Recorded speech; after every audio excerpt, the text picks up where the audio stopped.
एक समय था जब अग्नि के समक्ष लिए गए 4 फेरे जीवन का सबसे पवित्र बंधन माने जाते थे। और एक समय ऐसा भी आया जब अदालतों की दीवारों के बीच जन्मे फैसले विवाह की नई परिभाषा बन गए। यह कथा है भारतीय विवाह संस्था की, वैदिक आर्चाओं से लेकर समकालीन अदालतों तक की एक अद्भुत यात्रा की। बहुत पहले जब आर्षि यज्ञ कर रहे थे और वेदों की अर्चाएं गूंजती थीं, विवाह केवल एक सामाजिक समझौता नहीं बल्कि एक संस्कार था, आत्मा और धर्म का मिलन।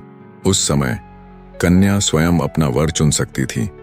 राजा जनक ने जब अपनी पुत्री सीता के लिए स्वयंवर रचाया तो यह महज एक राजकीय आयोजन नहीं था, यह एक पिता द्वारा अपनी पुत्री को निर्णय का अधिकार देने का प्रतीक था। शकुंतला और दुष्यंत की गंधर्व शादी वो प्रेम की पहली दस्तक थी, जहां नियमों से पहले भावनाएं थीं। आशियों के आश्रमों से लेकर महलों तक विवाह पवित्र था, एक यज्ञ की तरह जहां 2 आत्माएं नहीं 2 कुल जुड़ते थे। काल चक्र आगे बढ़ा और कथा पहुंची उस समय में जब विवाह केवल प्रेम या धर्म नहीं बल्कि एक रणनीति बन गया। राजा राम ने सीता से विवाह किया, एक मर्यादित योद्धा और एक आदर्श स्त्री का मिलन। पर यही युग द्रौपदी की बहुपति विवाह की उलझन भी लेकर आया। एक स्वयंवर, एक लक्ष्य और फिर सत्ता संतुलन। द्रौपदी 5 पांडवों की पत्नी बनी। यह विवाह था या एक राजनीतिक युक्ति? राजा शांतनु और सत्यवती की कथा में एक पिता अपने पुत्र से वचन लेता है ताकि एक विवाह से वंश आगे बढ़ सके। विवाह अब भावनाओं से आगे सत्ता की शतरंज का मोहरा बन गया था। समय गुप्त काल में दाखिल हुआ और साथ आया सामाजिक कठोरता। अब विवाह प्रेम नहीं उम्र की कैद बन गया। छोटी बच्चियां जो कभी वन में क्रीड़ा करती थीं, अब 8 साल में दुल्हन बनने लगी। विवाह एक बोझ बनता गया और विधवाओं के लिए तो जीवन ही खत्म हो जाता। सती की ज्वाला अब प्रेम की लौ को निगलने लगी थी। लेकिन कुछ आवाजें उठीं। एक ब्राह्मण कन्या ने बाल विवाह का विरोध किया। समाज ने उसे चुप करवा दिया, लेकिन वो आवाज इतिहास में दर्ज हो गई। मुस्लिम काल का आगमन हुआ और साथ आए आक्रमण, असुरक्षा और परछाइयां। अब विवाह की रक्षा के नाम पर स्त्रियों को पर्दे में ढक दिया गया। छोटी उम्र में विवाह अब परंपरा नहीं, सुरक्षा बन गया। राजस्थान की धरती पर जौहर की ज्वाला ने स्त्रियों को जीवित समाधियां बना दिया। विवाह अब केवल जीवन का हिस्सा नहीं, कभी कभी मौत से पहले की अंतिम मर्यादा बन गया।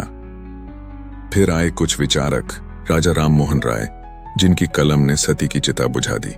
विद्यासागर, जिनकी पुस्तक ने विधवाओं को पुनः जीवन दिया। सावित्रीबाई फुले, जिनकी पाठशाला में पढ़ने वाली एक विधवा लड़की ने पुनर्विवाह कर समाज को चुनौती दी। बदलाव धीरे धीरे आया। विवाह अब पुरुष का अधिकार नहीं, स्त्री का भी निर्णय बनने लगा। 1947 भारत आजाद हुआ और विवाह संस्था को संविधान की छाया मिल गई। अब विवाह को धर्म के बजाय कानून के तराजू पर तौला जाने लगा। हिंदू विवाह अधिनियम, स्पेशल मैरिज एक्ट, हर कानून स्त्री को एक नई आवाज देने लगा। लखनऊ में एक मुस्लिम लड़की और हिंदू लड़के ने समाज की दीवारें लांघकर अदालत के सामने अपने रिश्ते को नाम दिया, और ये कहानी आज भी मानवाधिकार की किताबों में दर्ज है। आज का भारत इंटरनेट पर रिश्ते ढूंढता है, डेटिंग एप्स पर बात करता है और कभी कोर्ट में जाकर विवाह करता है। कुछ साथ रहते हैं बिना विवाह के, कुछ समलैंगिक जोड़े कानूनी मान्यता की लड़ाई लड़ते हैं।